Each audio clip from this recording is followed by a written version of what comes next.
Mark, just from the weekend, anybody picked up any knocks, injuries that's looking likely for tomorrow? Ben House was ill at the weekend. He's the only one. So just Ben, but we'll monitor him and see how he is. Danny Mandroyo, I know, travelled with you at the weekend, but didn't make the bench. What about him? Is he looking likely for tomorrow? Is it something you're just going to have to take into consideration? No, Danny trained today, so he's available for selection. Yeah, which is good. It's certainly a positive. I mean, over the last few weeks, struggling to fill the bench has been a bit of an issue. Has that been something you've been prepared for, or does it really matter now the benches have grown so much over the last few years? I think bench has hampered us all year. It's been a real Achilles heel for us for a number of reasons. I think in recent weeks, obviously Lewis is suspended. He has to take responsibility for that, which he has. Jacko's been injured. Joe Walsh has been injured. Matty's been injured. So we've lost some really, really key players. I mean, the squad is undoubtedly stretched at the minute. That's not good, but I'm a big believer in focusing on what you've got and what you haven't got. And I can't affect outside influences of people who are not available. So we just make do with what we have. We've got a good group, a positive group, talented group. And, a squad is what it is for the course of the season. So it gives people an opportunity.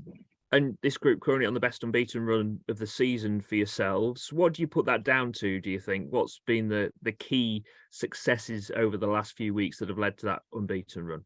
I understand your question. I think we've been very consistent all year. We've not lost back-to-back games. We've been very difficult to beat. We only lost 7 in 31, but I think obviously with losing 1 in the last 10, obviously it's easy to say it's an unbeaten run, or lost, being unbeaten in 7. But actually, I think that's been us for the whole season. With regards to MK Dons, not so long since you last played them, do you expect them to line up in a similar manner and play in a similar manner, even though the manager's had a little bit longer there? I'm not sure what they'll do tomorrow in terms of the team. Looking at the games they've played recently, I don't know what they may or may not do, but I think they've had a good January, and I think they look a potent team. I think they've got a really strong wide players, strikers. I think in the final third, they're a real threat. I don't get caught up in the last few games they've had. They've played, some big teams. I know they've conceded 11 goals in the last 3 games, but they've had some big guns in there, and I think it'll be as tough a game as any. I'm certainly not expecting to turn up tomorrow at Bank and just roll MK Dons over. I think we'll have to be at our absolute best to win. I know you've talked over the last few weeks about that opportunity of using these games in hand that you have on the teams above you and making moves up the table. How crucial do you see tomorrow's game in that sense of having that opportunity to do that? Yeah, look, it is a good opportunity because there's a lot of teams in and around us or above us. I mean, I know Charlton are playing, but most of the teams, obviously Derby play Cheltenham.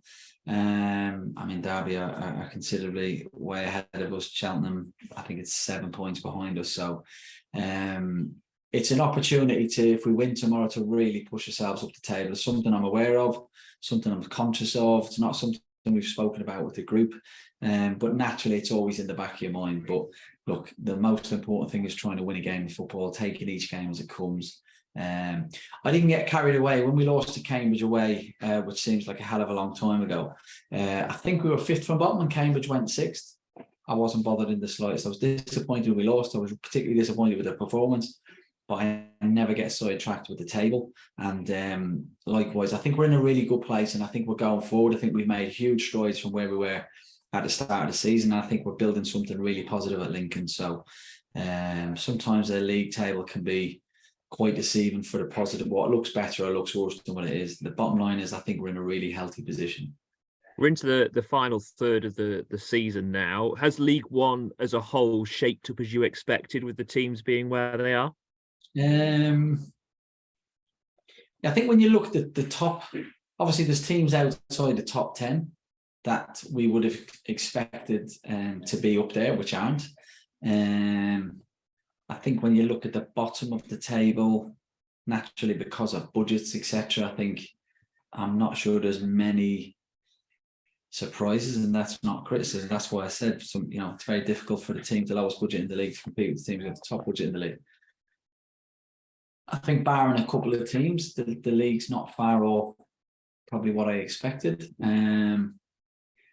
Unless you can chuck something at me that I've missed, but I don't see anybody in the top 10 that I wouldn't have thought wouldn't have been there. Arguably Shrewsbury. And I guess the key message to your team now between now and the end of the season and in that final third is to go and be up there with Shrewsbury, go and try and challenge them to be that surprise package in a sense. Yeah, 1,000,000%. And we want to look up. We don't want to be looking over our shoulders. I don't feel we've ever been looking over our shoulders this year. I think post the Accrington game in the cup, we lost to Charlton on the Saturday. Fortunately, got knocked out of the cup on the Tuesday. I think there was about 6 points between it. I don't know about anybody else in the club or anybody, but I was very calm, very positive, upbeat. And I think where we are points-wise is a reflection of the good work we're doing. Particularly when I look at the young squad we've got and how stretched we've been, and the lack of ability to change things from the bench has been a problem for us this year for a number of reasons. So I think it's been a really positive start for us. And with regards to that problem of changing things from the bench, obviously you want to recruit players next season that are going to be in your 11, but is that also going to be something that springs to mind of thinking we need to make sure we've got a stronger squad rather than focusing just on the 11? Yeah, 100%. I don't want to rely on loan signings. I'd rather they were our players. So budgets dictate that. Sometimes you get A-star loans. I hear a lot of talk about Morgan Rogers and Brennan Johnsons. They're one-offs. Can't keep doing that every year. So that's impossible. I wouldn't like to rely on that. And I'd be a lot more comfortable if we had our players instead of relying on other players. The other problem with loans is that if the ones you're waiting on, everybody wants to wait till the end of August and the end of January. So you've got players missing out on 8 to 10 games there. And unfortunately, management, you could be in a whole heap of trouble by the time you get your players in. So that's not something I'd like to do going forward. And as you say, Lincoln have relied on loan players over the last few years in particular. So do you think it's realistic to think that you're not going to have to in the years to come because of the budgets? No, I think you have to be respectful of the model. You have to be respectful of budgets. You can't just go and buy 10, 15 players if you physically don't have the money. The club are incredibly well run, easily one of the best run clubs in the league. Very sustainable club. We've got bright people upstairs in the board. Clive's a superb owner, so I wouldn't ask the club to do anything that they're not capable of doing, or anything that's detriment to the well-being and the future of the club. In an ideal world, that's what I would like, but I'll always be respectful of the budgets and situations of where the club. We're a fantastically run club. I'm incredibly happy here. I've absolutely loved every minute of it. And a lot of that has got to do with the relationship I have with Clive and the board, people like Liam Scully and good people like that. So long may that continue.